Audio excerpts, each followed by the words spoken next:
Let's explore the different ways you can draw with BricsCAD. I have here a floor plan which needs some rails by the wall. Before V20, the easiest way would have been probably to change your UCS and probably even your view plan, which then you will have to look for the right wall, then draw the rail, change UCS and view plan back to the wall UCS and view. But with the new enhancement of the dynamic UCS, those previous steps can be skipped. If you go to the status bar under the DUCS tab, you will notice an extra setting in V20, and it's called DUCS on other entities. Click here to activate it. Now, notice what happens when I select to draw a rectangle from the quad and hover the mouse over this line. The UCS temporarily changes, so now I can draw the rectangle aligned with the line. But before I pick my first point, I'm going to lock the temporary UCS by clicking Shift to be able to freely place a rectangle anywhere in the model space. Also, see that I don't need to know both dimensions, knowing that diameter is enough. So I click Tab and now the dimension highlighted in blue, in this case is the y-axis, and it can be changed to 40 millimeters. And there's my rail.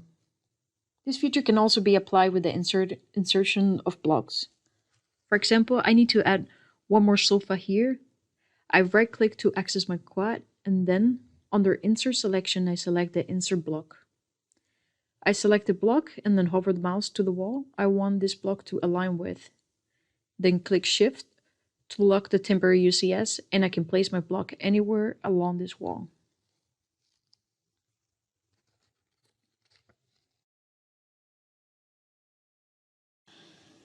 In V20, the dynamic input and its grid have been enhanced. With the adaptive grid, snap, and dynamic input active, I can draw the road in a few easy steps. I'm going to select Polyline from the quad.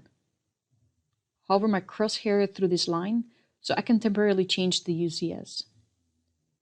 I'm then going to click Shift, then Tab, and key in 2-meter offset from the building. Then Enter, and I will go to the second point of my road. Thanks to the adaptive grid, you see that my units adjust when I zoom out. It goes from millimeters to centimeters, and then to meters. I would do the same process for the center of the road. This time keying 2.5 meters as offset. Then I pick the second point.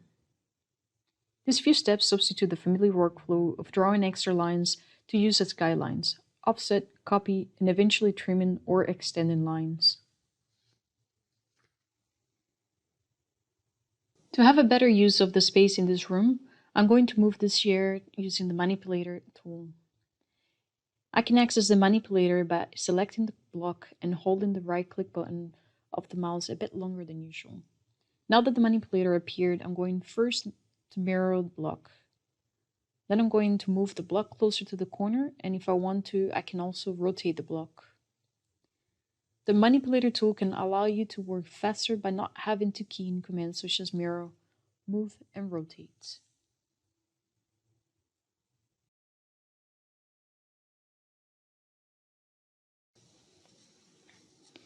When using BricsCAD, we can often interact with its data. I will show you an example by using the nearest distance feature. This feature allows you to quickly see how two entities relate to each other in distance and eventually edit them, if necessary. You can see that when I select these two entities, I get 3 different values along with colors.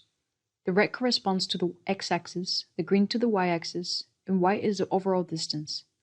If you're 3D modeling, it will also display blue for the z-axis. Here I would change the overall distance to 3.5 centimeters, so that the bed gets moved closer to the wall. This workflow replaces having to recall any distance, running the command move, selecting points, and eventually toggling between your snap options, or turning your ortho on and off. Just select 2 entities and key in the value.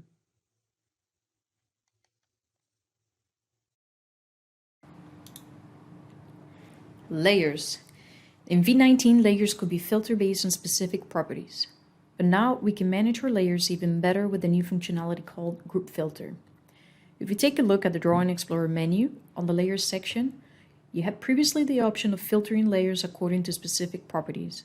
As an example, I'm going to filter layers by a specific color, such as 126. Here below, you can see that it's now displaying only the layers with that specific color. I will give this filter a name, for example, green, and click OK. As a result, the filter is now available under your layers filter list. Now with V20, you also have the option to filter by group. Let's say you want to keep some layers together.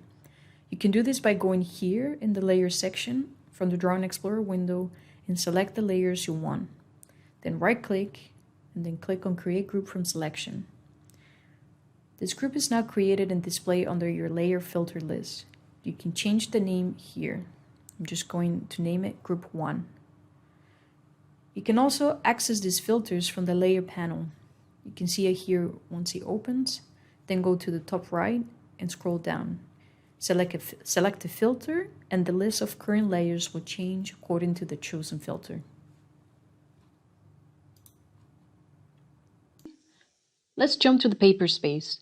In V20, Viewport Maximize is available. You access it by either typing in the command line VP Max or by double right-clicking the viewport, as I will do now. One of the good things about this feature is that it allows you to easily access your model space without interacting between your layout tabs and model space tab. Also, it doesn't matter if your viewport was locked or not, it will stay the same just like your scale.